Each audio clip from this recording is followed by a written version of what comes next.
Okay, so we are now going to talk about a setting which will be analyzed quite extensively, basically for the rest of the course in terms of the types of mechanisms we're going to be looking at and the alternative games we're looking at.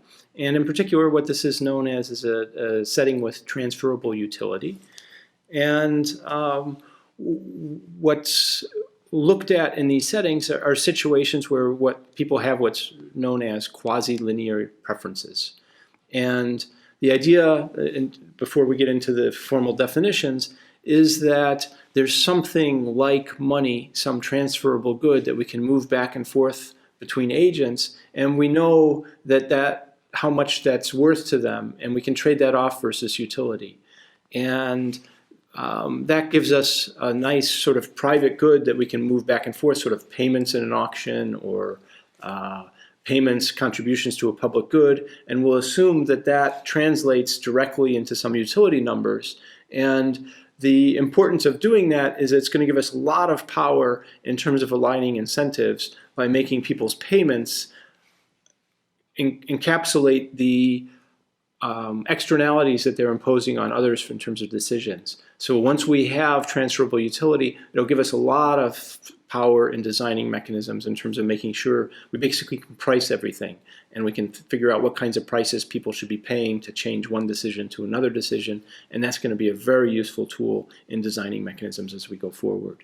Okay, so what do the formal definitions look like? Instead of just having some abstract set of outcomes, now the outcomes are going to have structure, where there'll still be some basic sort of public aspect to it, some decision X. And then the other part is going to be a set of real numbers where we give each individual some payment or may have them make a payment. So there's some transfers going on between the different individuals, and so we will have some list Rn of what those payments are.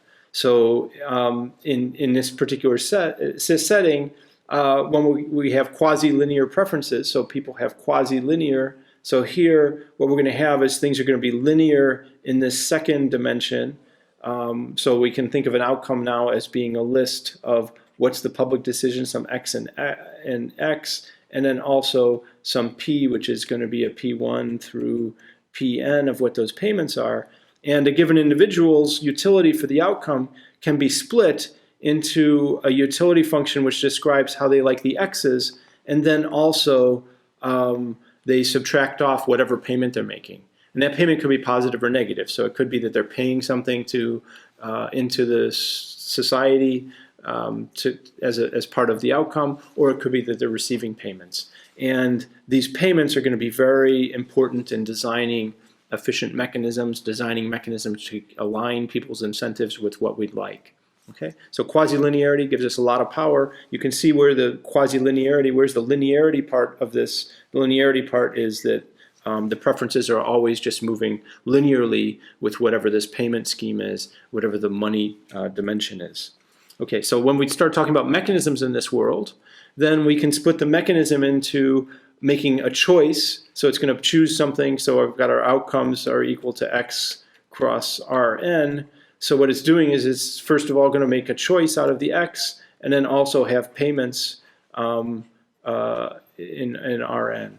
So X and X is a non-monetary outcome, and we'll use the term money here. It's not clear exactly what the transferable good is, but there's some way of moving something back and forth which people can equate with utility. So there's some non-monetary outcomes. Often these are called public decisions, the aspect which is going to be common to all the agents. And then we've got these private payments where each person is making a payment into the mechanism. And if PI is negative, then that means they're actually getting a net payment to them. And the implications in terms of making this kind of assumption in terms of these preferences, first of all, the utility that somebody has for this outcome can be separated out from the utility that they get from the payment. So it's not influenced by the amount of money or wealth an agent has. And secondly, people care, a given agent cares only about X and their payment PI. They don't care about, say, PJ, where J is not equal to I. right? So they don't care what payments other people are making. They just care about what's the overall decision, which candidate do we pick, or which public good do we pick, or what decision are we making in terms of who gets what good, and then what payment do I have to make. And I don't care what other people's payments are to the extent that it doesn't enter into my payment. Okay, so that's the setting. And then a direct mechanism in this world is going to be a combination of some choice, some x theta, which comes out of x, and a payment scheme as a function of the thetas. So now we announce our thetas, and then society spits back at us a public decision, this non-monetary decision, and then a list of transfers or payments that we're each going to make. Okay, so that's a direct mechanism. One thing that's going to be very useful in these kinds of settings, and a lot of the analysis that we do going forward will be in a special case of quasi-linearity. And when we're thinking about the utility that individuals have, so now we're writing people's utility overall as a utility of what the x is and the theta minus pi of theta, right? So, and this x can depend on theta. What we're going to do now is we're going to make a look at situations where there's a further assumption made, where instead of having people's preferences depend on the full vector of types in the society, it's going to depend only on their own type.